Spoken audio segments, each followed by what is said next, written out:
คลิปนี้เป็นตอนที่2ของปัญหาของการจัดการมรดกนายไอจะมาเล่าให้ฟังต่อครับคำเตือนคลิปวิดีโอชุดนี้นายไอต้องการเผยแพร่ความรู้ทางกฎหมายในชีวิตประจำวันของประชาชนโดยนำคำพิพากษาของศาลฎีกามายกเป็นตัวอย่างให้ตัวละครสมมุติเป็นตัวเดินเรื่องไปตามข้อเท็จจริงตามคำพิพากษาและผลที่เกิดขึ้นแล้วจึงสรุปข้อเท็จจริงของแต่ละฝ่าย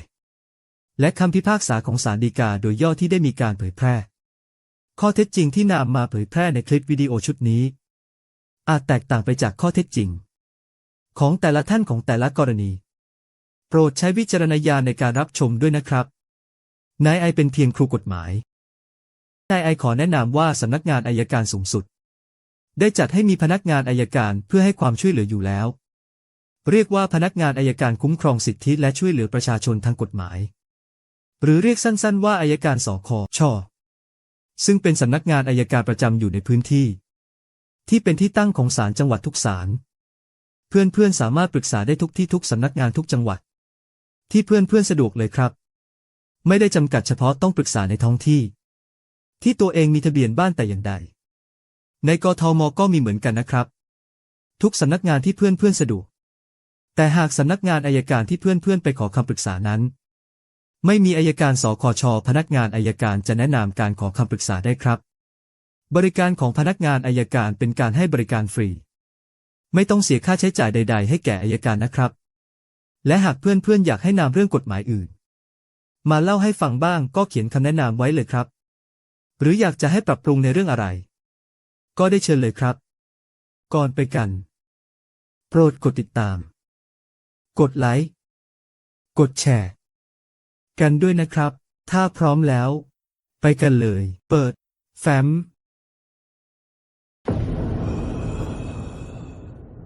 ขอย้อนกลับไปที่คำพิพากษาของศาลฎีกาโดยย่อผู้จัดการมรดกมีหน้าที่ต้องจัดการในการแบ่งปันทรัพย์มรดกของเจ้ามรดกให้เสร็จสิ้น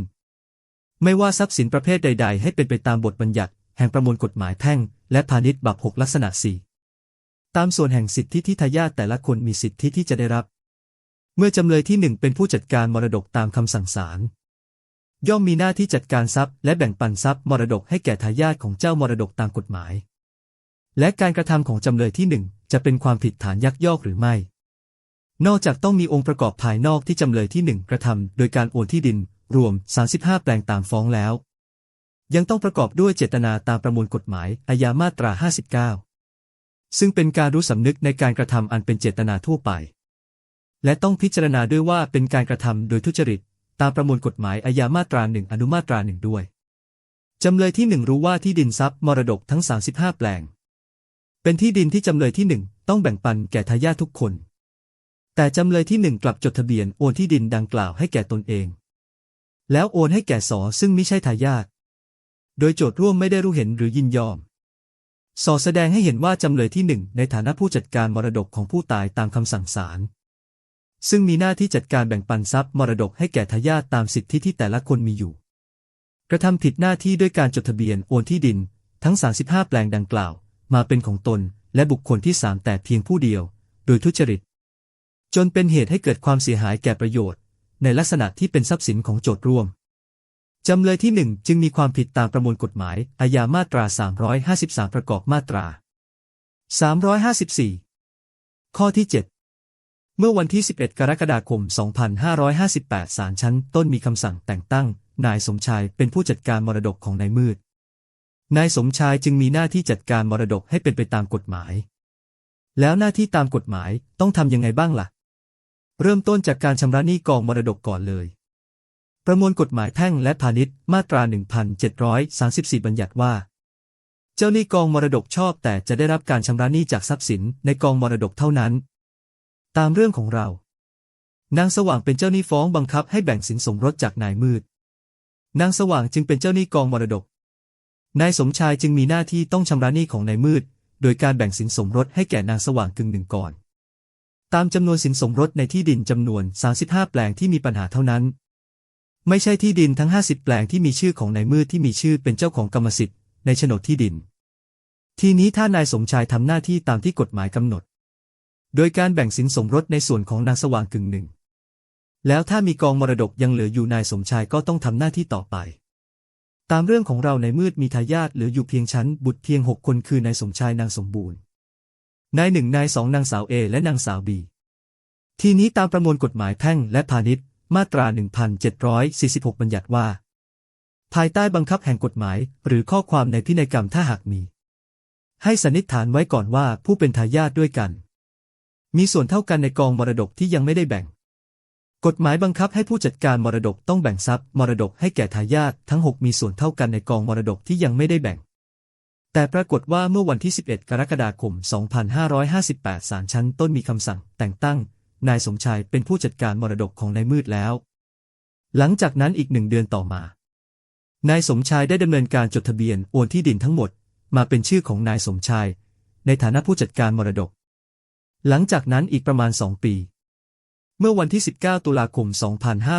2560 ศาลเยาวชนและครอบครัวพิพากษาให้นางสว่างชนะคดีแพ่งที่ฟ้องขอแบ่งสินสมรสแค่เพียงบางส่วนโดยให้จดทะเบียนโอนกรรมสิทธิ์ในที่ดินเพียง3 แปลงให้แก่นางสว่างครึ่งหนึ่งตามส่วนของสินสมรสเท่านั้นแต่ปรากฏว่านายสมชายไม่ได้ทำหน้าที่ผู้จัดการมรดกตามที่ศาลมีคำพิพากษาเพราะในวันรุ่งขึ้นวันที่ 20 ตุลาคม 2560 นั้นเองนายสมชายผู้จัดการมรดกได้ไปดำเนินการโอนกรรมสิทธิ์ในที่ดินทั้ง35 แปลงให้เป็นของนางสว่างแม่ของตัวเองทั้งหมดโดยนายสมชายไม่ยอมปฏิบัติตามคำพิพากษาของศาลเยาวชนและครอบครัวแต่อย่างใดและนางสมศรีจำเลยที่2ก็ได้รับมอบอำนาจให้ไปดำเนินการรับโอนกรรมสิทธิ์ในที่ดินทั้ง35 แปลงแทนนางสว่างอีกด้วยข้อที่ 8 นางสมบูรณ์เห็นว่านายสมชายทำหน้าที่ผู้จัดการมรดกไม่ถูกต้องทำไมนายสมชายไม่แบ่งที่ดินให้แก่พี่น้องซึ่งเป็นทายาทตามส่วนด้วยแต่กลับไปโอนกรรมสิทธิ์ในที่ดินทั้งหมดให้แก่นางสว่างคนเดียวซึ่งนางสว่างมีสิทธิในสินสมรสแค่3 แปลงและเพียงกึ่งหนึ่งตามส่วนของสินสมรสเท่านั้นนางสมบูรณ์จึงไปที่สถานีตำรวจเข้าแจ้งความร้องทุกข์ต่อพนักงานสอบสวนให้ดำเนินคดีกับนายสมชายในความผิดฐานเป็นผู้จัดการมรดกยักยอกทรัพย์มรดกต่อมาพนักงานอัยการได้ยื่นฟ้องนายสมชายเป็นจำเลยที่1เป็นคดีอาญากล่าวหาว่านายสมชายซึ่งเป็นผู้จัดการมรดกตามคำสั่งศาลกระทำผิดหน้าที่ของตนด้วยประการใดๆโดยทุจริตจนเป็นเหตุให้เกิดความเสียหายแก่ประโยชน์ในลักษณะที่เป็นทรัพย์สินของผู้นั้นหรือเป็นผู้จัดการมรดกยักยอกทรัพย์มรดกตามที่นางสมบูรณ์แจ้งความร้องทุกข์และได้ยื่นฟ้องนางสมศรีเมียของนายสมชายเป็นจำเลยที่2ฐานสนับสนุนนายสมชายซึ่งเป็นผู้จัดการมรดกตามคำสั่งศาลกระทำผิดหน้าที่ของตนด้วยประการใดๆโดยทุจริตเรามาดูที่ข้อหาที่จำเลยทั้งสองถูกฟ้องก่อนประมวลกฎหมายอาญามาตรา 353 บัญญัติว่าผู้ใดได้รับมอบหมายให้จัดการทรัพย์สินของผู้อื่นหรือทรัพย์สินซึ่งผู้อื่นเป็นเจ้าของรวมอยู่ด้วย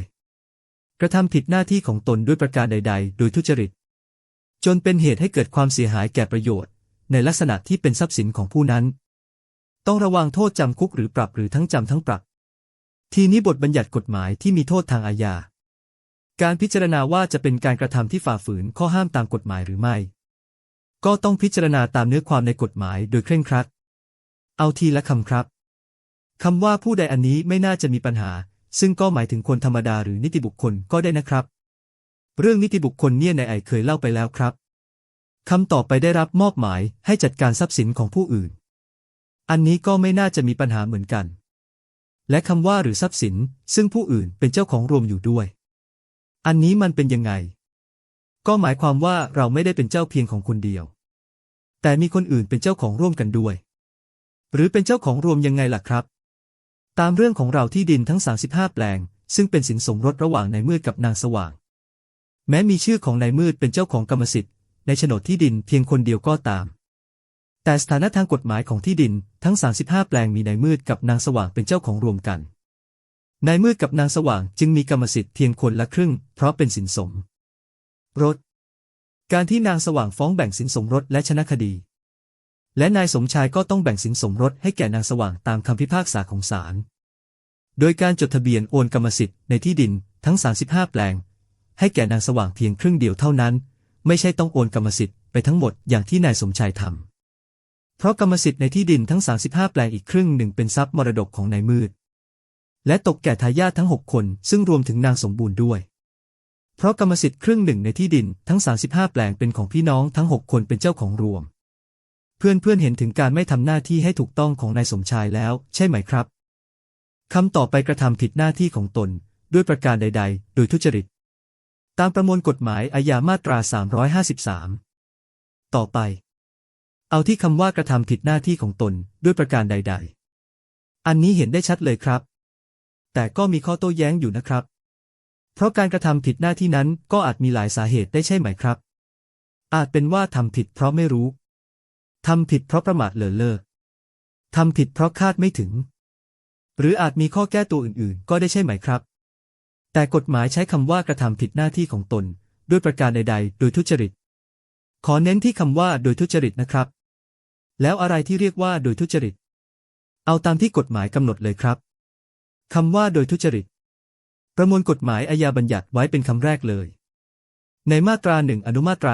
1โดยทุจริตหมายความว่าเพื่อแสวงหาประโยชน์ที่มิควรได้หรือก็คือไม่ควรได้โดยชอบด้วยกฎหมายสำหรับตนเองหรือผู้อื่นคำว่าเพื่อแสวงหาประโยชน์คำนี้เป็นคำกลางๆครับอย่างเช่นเราทำงานเราก็อยากได้เงินเราค้าขายเราก็อยากได้กำไรใช่ไหมครับแต่พอเติมคำว่าที่มิควรได้หรือก็คือที่ไม่ควรได้เข้าไปก็เป็นเรื่องสิครับคำนี้นายไอไม่ต้องอธิบายเพื่อนๆก็เข้าใจเลยและคำต่อไปสำหรับตนเองหรือผู้อื่นนั่นแหละ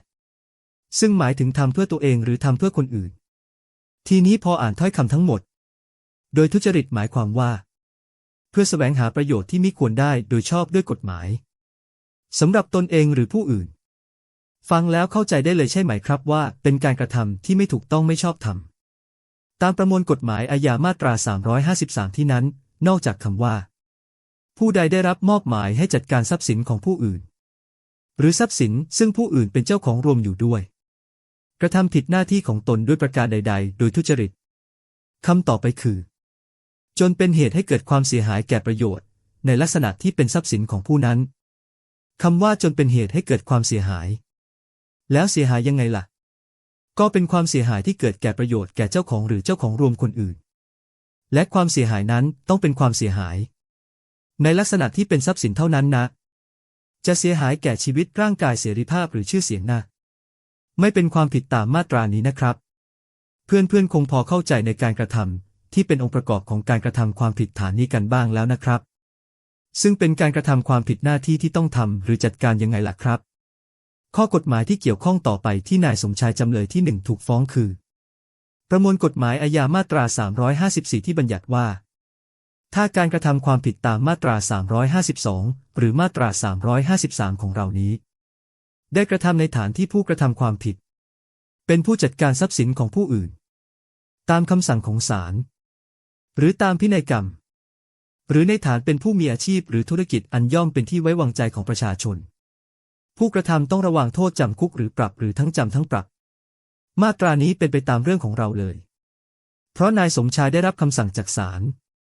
ให้เป็นผู้จัดการมรดกของนายมืดเมื่อวันที่11กรกฎาคม2558นายสมชายจึงมีหน้าที่จัดการมรดกให้เป็นไปตามที่กฎหมายกำหนดคือจัดการหนี้สินของกองมรดกก่อนโดยการโอนกรรมสิทธิ์กึ่งหนึ่งในที่ดินให้แก่นางสว่างตามคำพิพากษาของศาลแล้วค่อยจัดการแบ่งกองมรดกที่เหลือให้แก่ทายาททั้ง6คือตัวนายสมชายเองและน้องๆเท่าๆกันข้อที่9นายสมชายให้การปฏิเสธคำฟ้องของพนักงานอัยการว่าตัวเองไม่ได้กระทำความผิดข้อที่10คดีมีปัญหาต้องวินิจฉัยตามฎีกาว่าการกระทำของนายสมชายจำเลยที่1เป็นความผิดตามฟ้องหรือไม่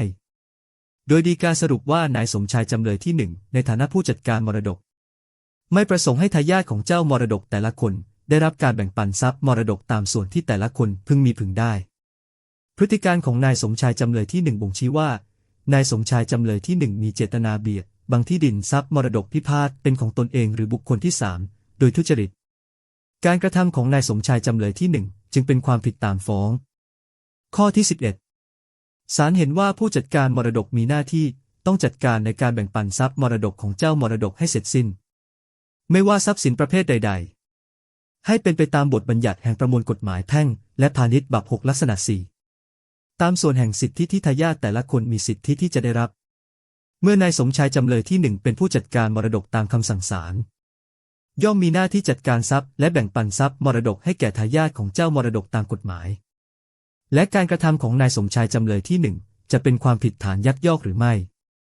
นอกจากต้องมีองค์ประกอบภายนอกที่นายสมชายจำเลยที่หนึ่งกระทำโดยการโอนที่ดินรวม35แปลงตามฟ้องแล้วยังต้องประกอบด้วยเจตนาตามประมวลกฎหมายอาญามาตรา59ซึ่งเป็นการรู้สำนึกในการกระทำอันเป็นเจตนาทั่วไปและต้องพิจารณาด้วยว่าเป็นการกระทำโดยทุจริตตามประมวลกฎหมายอาญามาตรา1อนุมาตรา1ที่หมายความว่าเพื่อแสวงหาประโยชน์ที่มิควรได้โดยชอบด้วยกฎหมายสำหรับตนเองหรือผู้อื่นด้วยข้อที่12ข้อเท็จจริงได้ความจากนางอรวรรณนักวิชาการที่ดินชำนาญการสำนักงานที่ดินพยานฝ่ายโจทก์เบิกความยืนยันว่าเมื่อวันที่20ตุลาคม2560นายสมชายจำเลยที่1ในฐานะผู้จัดการมรดกของผู้ตายมายื่นคำร้องขอจดทะเบียนโอนที่ดินมีโฉนดจำนวนหลายแปลงมาเป็นของตนเองแล้วทำสัญญาให้ที่ดินดังกล่าวแก่นางสว่างโดยมีนางสมศรีจำเลยที่2เป็นผู้รับมอบอำนาจจากนางสว่างมาดำเนินการแทนก่อนจดทะเบียนพยานได้สอบถามถึงจำนวนทายาทของเจ้ามรดกและแจ้งให้นายสมชายจำเลยที่1ทราบแล้วว่าในการจดทะเบียนโอนทรัพย์มรดกต้องมีการแบ่งปันให้แก่ทายาทด้วยแต่นายสมชายจำเลยที่1ยืนยันว่าประสงค์จะโอนที่ดินให้ตนเองพยานจึงดำเนินการให้และฝ่ายโจทก์ยังอ้างส่งบันทึกคำให้การชั้นสอบสวนของนางปัญสิดานักวิชาการที่ดินสำนักงานที่ดินเป็นพยานหลักฐานข้อที่13โดยนายสมชายจำเลยที่1ยอมรับข้อเท็จจริงตามบันทึกคำให้การดังกล่าวว่านางปัญสิดาเป็นพนักงานเจ้าหน้าที่ที่รับจดทะเบียนโอนที่ดินทรัพย์มรดกพิพาทที่เหลือในคดีนี้โดยนายสมชายจำเลยที่1ในฐานะผู้จัดการมรดกยื่นคำร้องขอจดทะเบียนโอนที่ดินให้ตนเองแล้วโอนที่ดินต่อให้นางสว่างโดยนางสมศรีจำเลยที่2เป็นผู้รับมอบอำนาจจากนางสว่างให้รับโอนที่ดินแทนอันสอดคล้องกับหลักฐานการจดทะเบียนโอนที่ดินทรัพย์มรดกทั้ง35แปลงดังกล่าวและนายสมชายจำเลยที่1ได้ให้คำรับรองต่อพนักงานเจ้าหน้าที่ตามบัญชีเครือญาติว่านอกจากนายสมชายจำเลยที่1แล้วยังมีทายาทอื่นซึ่งมีสิทธิที่รับมรดกของเจ้ามรดกซึ่งรวมถึงนางสมบูรณ์โจทก์ร่วมด้วยทั้งพนักงานเจ้าหน้าที่ได้แจ้งแก่นายสมชายจำเลยที่1แล้วว่าการโอนที่ดินให้ตนเองดังกล่าวนายสมชายจำเลยที่1อาจต้องรับผิดต่อทายาทอื่นทั้งทางแพ่งและทางอาญาและอาจถูกทายาทอื่นฟ้องร้องดำเนินคดีได้ข้อที่14ศาลเห็นว่าการกระทำของนายสมชายบ่งชี้ให้เห็นว่าก่อนการจดทะเบียนนั้นนายสมชายจำเลยที่1รู้ดีอยู่แล้วว่าตนมีหน้าที่ต้องแบ่งปันที่ดินทรัพย์มรดกดังกล่าวให้แก่ทายาทผู้มีสิทธิที่รับมรดกทุกคนแต่นายสมชายจำเลยที่1ยังคงกระทำนิติกรรมดังกล่าวโดยขอรับผิดชอบในความเสียหายใดๆเองและลงชื่อไว้เป็นหลักฐานทั้งนี้หากนายสมชายจำเลยที่1เชื่อโดยสุจริตว่านางสว่างผู้เป็นมารดามีกรรมสิทธิ์ในที่ดินทั้ง35แปลงครึ่งหนึ่งแล้วนายสมชายจำเลยที่1ในฐานะผู้จัดการมรดกควรต้องโอนให้แก่นางสว่างเพียงเท่ากับสิทธิของนางสว่างตามที่ตนเองเชื่อโดยการใส่ชื่อนางสว่างและทายาทผู้ตายทุกคนที่ยังมีสิทธิที่รับมรดกให้เป็นเจ้าของกรรมสิทธิ์ร่วมกันในที่ดินดังกล่าวพร้อมระบุให้นางสว่างถือกรรมสิทธิ์ครึ่งหนึ่งหาจำเป็นต้องจดทะเบียนโอนที่ดินทั้งหมดเป็นชื่อของนายสมชายจำเลยที่1ในฐานะส่วนตัวแล้วโอนให้นางสว่างแต่เพียงผู้เดียวแต่อย่างใดข้อที่15ศาลเห็นว่ายิ่งกว่านั้นปรากฏว่าในคดีที่นางสว่างฟ้องทายาทของผู้ตายทั้ง6คนซึ่งรวมถึงนางสมบูรณ์โจทก์ร่วมและนายสมชายจำเลยที่1ด้วยนั้นนางสว่างฟ้องขอแบ่งสินสมรสในที่ดินของผู้ตายทั้งหมดซึ่งรวมถึงที่ดินทั้ง35แปลงคดีนี้ด้วยแต่ศาลเยาวชนและครอบครัวพิพากษาให้จำเลยทั้ง6จดทะเบียนแบ่งที่ดินเฉพาะที่ดินเพียง3แปลงให้แก่โจทก์คือนางสว่างเพียงกึ่งหนึ่งเท่านั้นโดยศาลเยาวชนและครอบครัวไม่ได้พิพากษาว่าที่ดินทั้ง35แปลงเป็นสินสมรสที่ต้องแบ่งให้แก่นางสว่างกึ่งหนึ่งแต่อย่างใดคดีดังกล่าวศาลเยาวชนและครอบครัวจังหวัดเพชรบูรณ์อ่านคำพิพากษาเมื่อวันที่19ตุลาคม2560แต่ในวันที่20ตุลาคม2560วันที่18ธันวาคม2560และวันที่12มกราคม2561นายสมชายจำเลยที่1กลับจดทะเบียนโอนกรรมสิทธิ์ที่ดินทั้ง35แปลงเป็นชื่อของนายสมชายจำเลยที่1ในฐานะส่วนตัวและจดทะเบียนโอนกรรมสิทธิ์ให้แก่นางสว่างทั้งหมดแม้ต่อมานางสว่างผู้เป็นโจทก์ในคดีดังกล่าวยื่นอุทธรณ์และฎีกา จนกระทั่งศาลฎีกาพิพากษาแก้ให้ที่ดินทั้ง35แปลงเป็นสินสมรสด้วยก็ตามข้อที่16แต่ขณะที่นายสมชายจำเลยที่1ดำเนินการโอนกรรมสิทธิ์ที่ดินทั้ง35แปลงดังกล่าวให้แก่นางสว่างคำพิพากษาของศาลเยาวชนและครอบครัวยังคงมีผลผูกพันคู่ความรวมถึงนายสมชายจำเลยที่1อยู่จนกว่าจะถูกเปลี่ยนแปลงแก้ไขกลับหรืองดเสียตามประมวลกฎหมายวิธีพิจารณาความแพ่งมาตรา145วรรคหนึ่งนายสมชายจำเลยที่1ในฐานะผู้จัดการมรดกต้องปฏิบัติหน้าที่ให้เป็นไปตามผลของคำพิพากษาศาลชั้นต้นนั้นไปก่อนโดยถือว่าที่ดินทั้ง35แปลงมิใช่สินสมรสและนายสมชายจำเลยที่1ยังไม่อาจโอนกรรมสิทธิ์ที่ดินดังกล่าวไปเป็นของนางสว่างได้แม้เพียงกึ่งหนึ่งข้อที่17ทั้งตามคำฟ้องของนางสว่างในคดีดังกล่าวยังเป็นการขอแบ่งที่ดินแปลงอื่นด้วยซึ่งหมายถึงที่ดินทั้ง50แปลงของนายมืด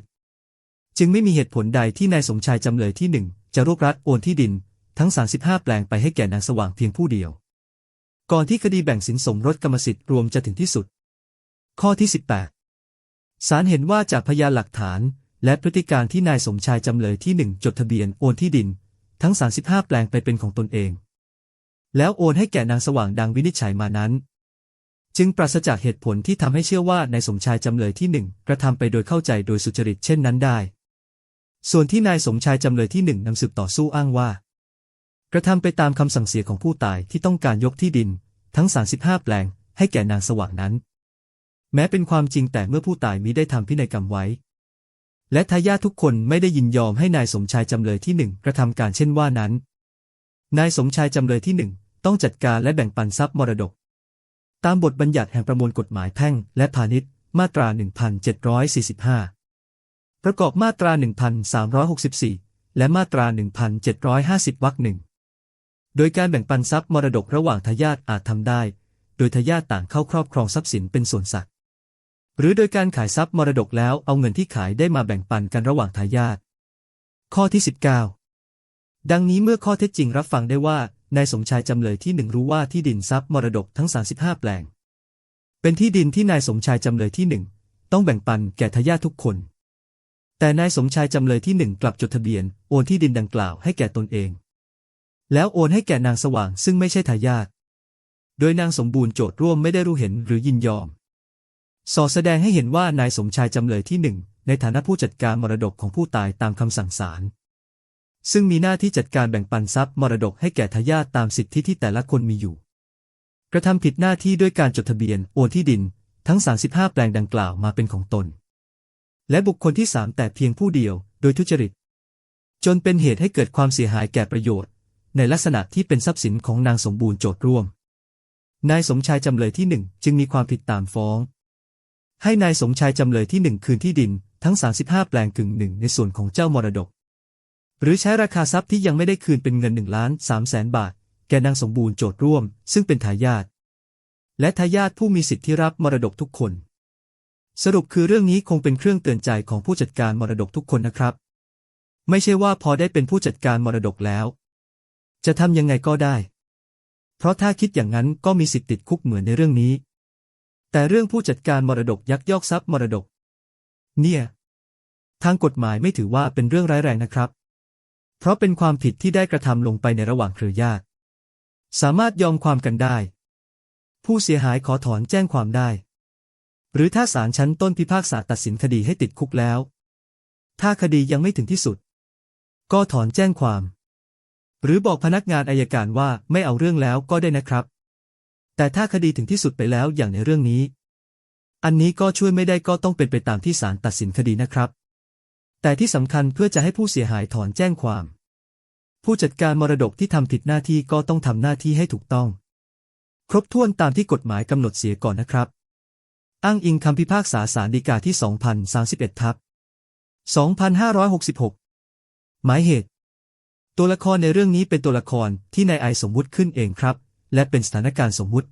เช่นเดียวกันโดยพฤติการแห่งคดีเป็นการเดินเรื่องตามแนวคำพิพากษาของศาลฎีกาเรื่องนี้คงเป็นแนวทางให้ผู้จัดการมรดกทำตามหน้าที่ของตัวเองต่อไปนะครับคลิปต่อไปนายไอจะมาเล่าซีรีส์ในเรื่องอะไรโปรดติดตามนะครับหากเพื่อนๆสนใจตัวบทกฎหมาย และคำพิพากษาของศาลฎีกาโดยย่อ ที่ได้นำมาเล่าสู่กันฟังในคลิปนี้ นายไอได้นำเอาตัวบทกฎหมาย และคำพิพากษาของศาลฎีกาโดยย่อ มาลงไว้ในคำบรรยายใต้คลิปแล้ว สามารถเปิดดูได้เลยนะครับ ก่อนจากกัน โปรดกดติดตาม กดไลค์ กดแชร์กันด้วยนะครับ ปิด แฟ้ม